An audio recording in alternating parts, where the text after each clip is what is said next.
আপনি কি ফুচকা খেতে ভালোবাসেন? আর আপনি কি জানেন এই ফুচকা কিভাবে তৈরি করা হয়?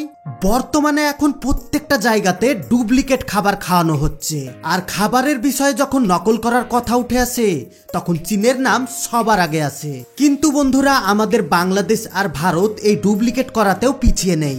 বর্তমানে বাংলাদেশে এবং ভারতে এমনভাবে ফুচকা তৈরি করা হচ্ছে যা দেখার পর আমার মনে হয় না আপনি আর ফুচকা খাবেন। আপনি কি জানেন এই ফুচকার টক জল কোন কেমিক্যাল দিয়ে তৈরি করা হয়? আজকের ভিডিওতে ফুচকার সমস্ত গোপন তথ্য আপনাদের সামনে ফাঁস করব। এই জন্য ভিডিওর সঙ্গে থাকুন শেষ পর্যন্ত। আর শুধু এখানেই শেষ নয়, চীনের এমন এমন জিনিস আপনাদেরকে নকল করা দেখাবো যা দেখার পর আপনাদের রীতিরকম চোখ দাঁড়িয়ে যাবে। আপনি কি জানেন চীনের মানুষ এত অ্যাডভান্স লেভেলে চলে গিয়েছে যে তারা যে কোনো ভেজিটেবল হুবহু নকল করে দিতে পারে। এই ভিডিওটাকে কেউ এড়িয়ে যাবেন না, কারণ এটা খুব গুরুত্বপূর্ণ বিষয়। এই জন্য ভিডিওতে লাইক দিয়ে ভিডিওটি বন্ধুদের সঙ্গে অবশ্যই শেয়ার করে দেন। তো বেশি দেরি না করে চলুন মেন টপিকে যাওয়া যাক। পৃথিবীর প্রত্যেকটা দেশ জানে যে চীন যে কোনো জিনিসের হুবহু নকল করে দিতে পারে, আর এটাই বাস্তব। আপনারা হয়তো এতদিন জেনে এসেছিলেন চীনের মানুষ হয়তো শুধু ইলেকট্রিক ডিভাইসগুলোই ডুপ্লিকেট তৈরি করে, কিন্তু না, এরা এতটাই অ্যাডভান্স লেভেলে চলে গিয়েছে যা সম্পূর্ণ আমাদের চিন্তা ভাবনার বাইরে। আপনি যদি আপনার জমি থেকে একটা কফি তুলে নিয়ে এসে এই কফির পাশে ধরেন, তাহলে আপনি বুঝতে পারবেন না আসলে কোনটা আসল আর কোনটা নকল। আর যদি ভুল করে আপনি এই ডুপ্লিকেট কফি খেয়ে ফেলেন, তাহলে আপনার শরীরের কি হতে পারে আপনি কি কখনো ভেবে দেখেছেন? চীনের মানুষ শুধু এখানেই থেমে থাকেনি, তারা এখন সাপের চাষ শুরু করেছে। আর এইভাবে বিষাক্ত সাপ তারা পালন করে সেই সাপের মাংস সারা বিশ্বে এক্সপোর্ট করছে। আর এই সমস্ত গুরুত্বপূর্ণ ইনফরমেশন গুলো জানার জন্য ভিডিওটিকে শেষ পর্যন্ত দেখতে থাকুন। ফুচকা যেটা এমন একটা জিনিস কাউকে খেতে দেখলে মুখে পানি চলে আসে।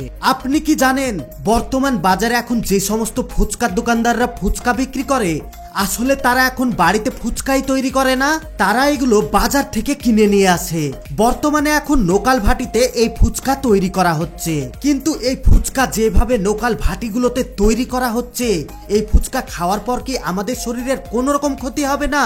এবার হয়তো এই ভিডিও দেখার পর আপনি বলতে পারেন এরকমটা আমাদের এখানে হয় না, কিন্তু আপনার জানার উদ্দেশ্যে বলে রাখি, আপনি হয়তো জানেন না বর্তমানে এই লোকাল ভাটিগুলোতে এত পরিমাণে ফুচকা তৈরি করা হয় যার ফলে ওই সমস্ত ময়দাগুলোকে ছানার জন্য তারা পা ব্যবহার করে থাকে। দেখতে পাচ্ছেন পা দিয়ে কিভাবে সেই ময়দাগুলো ছানছে। আর যখন এই ময়দা থেকে রুটি তৈরি করার সময় আসে, তখন ডাইরেক্ট ওই মেঝেতে রুটি তৈরি করতে শুরু করে দেয়। আর যখন এই ফুচকাগুলো তেলে ভাজা হয়, তখন একই তেল প্রতিদিন ব্যবহার করা হয়, যার ফলে তেলগুলো কালো হয়ে যায় এবং এই তেল ফাইবারে কনভার্ট হয়ে যায়, যার কারণে এই ফুচকা যতই ভালো করে করুক না কেন আমাদের লিভারের জন্য মারাত্মক ক্ষতিকর। আপনি কি জানেন বর্তমান বাজারে এখন যে সমস্ত ফুচকার দোকানদাররা ফুচকা বিক্রি করে, তারা যে টক জলটা তৈরি করে সেই টক জলটা তেঁতুল দিয়ে তৈরি করে না, তারা এই টক জল তৈরি করার জন্য ল্যাকটিক অ্যাসিডের একটা কম্পাউন্ড ব্যবহার করে যেটা দেখতে একদম চিনির মতো। এই অ্যাসিডের কম্পাউন্ড ব্যবহার করার ফলে তেঁতুলের থেকেও দুগুণ টক হয়ে যায়।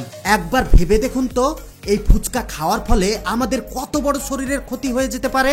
বাকিটা আপনার ইচ্ছা, আপনি খাবেন কি খাবেন না। আমার দায়িত্ব ছিল শুধু আপনাদেরকে সতর্ক করা। বন্ধুরা, আপনারা হয়তো ভালো করে জানেন যে সাপের কামড়ে পৃথিবীতে অনেক মানুষ মারা যায়। মানে যদি 100 জন মানুষকে সাপে কামড়ায়, তাহলে ভয়ের কারণে 60 জন মৃত্যুবরণ করে। তাছাড়া যদি আপনার সামনে কোনো বিষাধর সাপ চলে আসে, তাহলে তো আপনি এমনিতেই ভয়ে মারা যাবেন। আর এটাই স্বাভাবিক হবারই কথা, কারণ সাপ দেখে সবাই ভয় পায়। কিন্তু আপনি কি জানেন চীনে এমন একটা গ্রাম আছে যেখানে বিষাক্ত সাপের ফার্মিং করা হয়? আপনি হয়তো জানেন না সেই গ্রামে প্রত্যেকটা বাড়িতে 30,000-এর ওপরে সাপের ফার্মিং করা হচ্ছে শুধুমাত্র মাংস খাওয়ার জন্য। কি বিশ্বাস হচ্ছে না তো? আর শুধু তাই নয়, এই সাপের ফার্মিং করে তারা প্রতি বছর মিলিয়ন মিলিয়ন টাকা ইনকাম করছে। আজ থেকে মোটামুটি 50 বছর আগে এই গ্রামে শুধুমাত্র একজন ব্যক্তি এই সাপের ফার্মিং শুরু করেছিল, তাও আবার সেই সাপ থেকে বীজ সংগ্রহ করার জন্য। আর সেই লোকের উদ্দেশ্য ছিল এই সাপের বিষ মেডিসিন কোম্পানির কাছে বিক্রি করবে।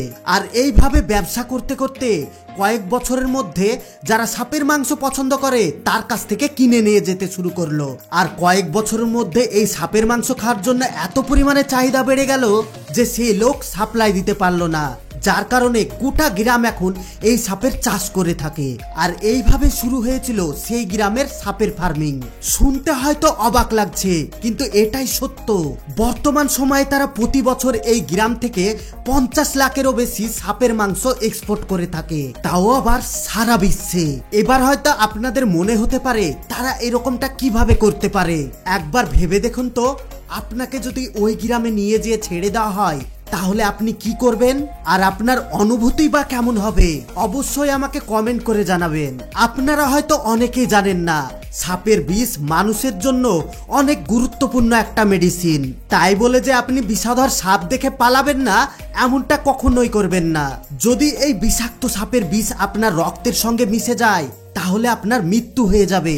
এই সমস্ত বিষাক্ত সাপের বিষ শুধুমাত্র মেডিসিন তৈরি করার জন্য ব্যবহার করা হয়।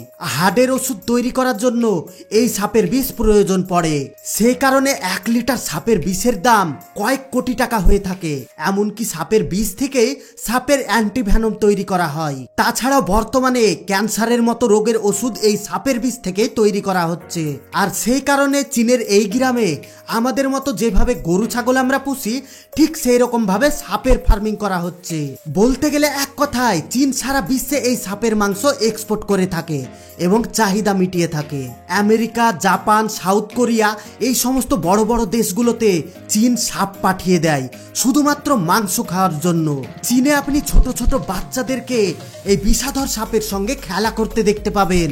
এই ফার্মের মধ্যে যখন সাপগুলো প্রাপ্তবয়স্ক হয়ে যায় তখন এগুলোকে বস্তায় ভরে এক্সপোর্ট করে দেওয়া হয়। আর এই সমস্ত সাপগুলোকে মাংস করার আগে তার বিষ বের করে নেওয়া হয় এবং বিষ দাঁতকে ভেঙে দেওয়া হয়। তারপর সাপের মাথাটা কেটে আলাদা করা হয়, তারপরে চামড়াটাকে খালানো হয়। সাপের চামড়া কিন্তু তারা ফেলে দেয় না, এই চামড়া থেকে বিভিন্ন ধরনের প্রোডাক্ট তৈরি করা হয়।